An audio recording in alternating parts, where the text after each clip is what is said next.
Ok. Bon, maintenant, naturellement, comprenez un peu le sens de la formation. C'est avant de commencer à monter le projet, il est important pour vous de connaître les généralités sur le business plan. Parce que lorsqu'on va vous demander de montrer un business plan, vous allez montrer un document, mais vous ne savez même pas déjà ce que ça veut dire business plan. Bon, après avoir introduit, nous allons continuer sur les généralités sur le business plan, mais maintenant sur les types de business plan. Parce qu'il faut savoir qu'il existe plusieurs types de business plan en fonction de la finalité du business plan. Ça veut dire, pourquoi est-ce qu'on monte le business plan? Ça fait un type de business plan. On distingue de manière générale, en fonction des finalités, trois types de business plan. Nous avons les business plans de création d'entreprise.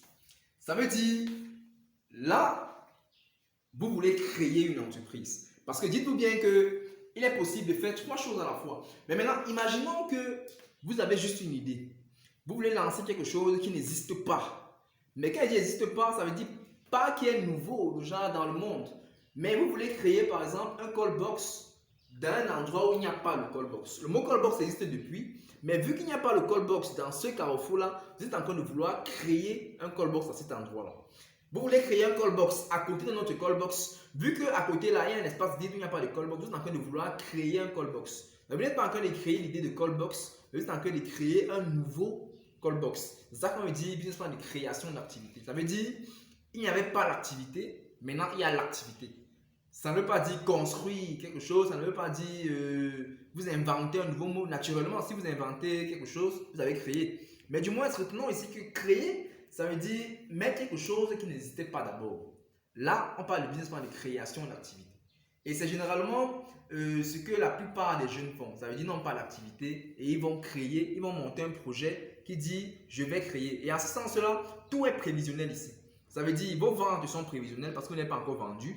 Vous allez dire je compte vendre ceci, je compte recruter celui-ci, je compte ainsi de suite. C'est-à-dire je compte aborder le marché comme ça. Du coup, tout est entièrement prévisionnel parce que vous ne maîtrisez pas encore le marché.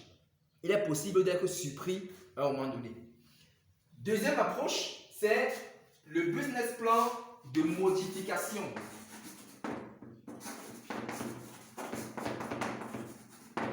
De modification d'entreprise. Là, c'est généralement ce que beaucoup de gens font. Ça veut dire, vous avez créé déjà votre entreprise plus tôt, peut-être un petit call box.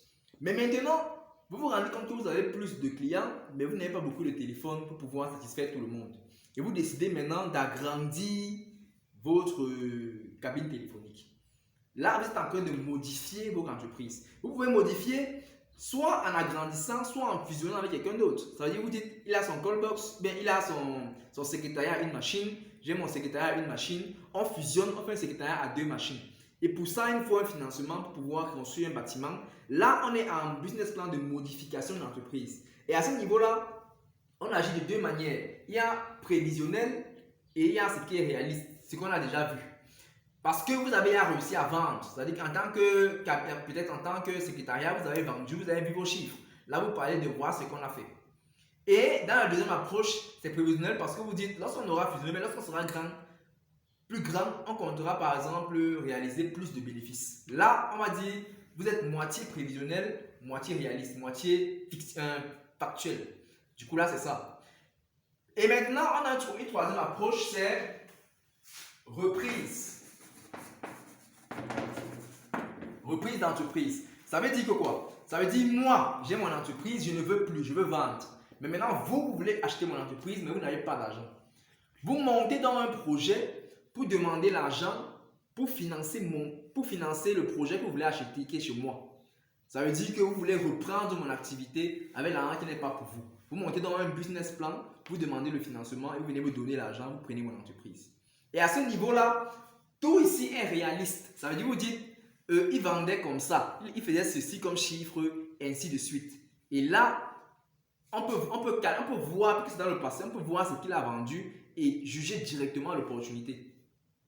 Bon, nous allons continuer notre vidéo pour continuer la suite.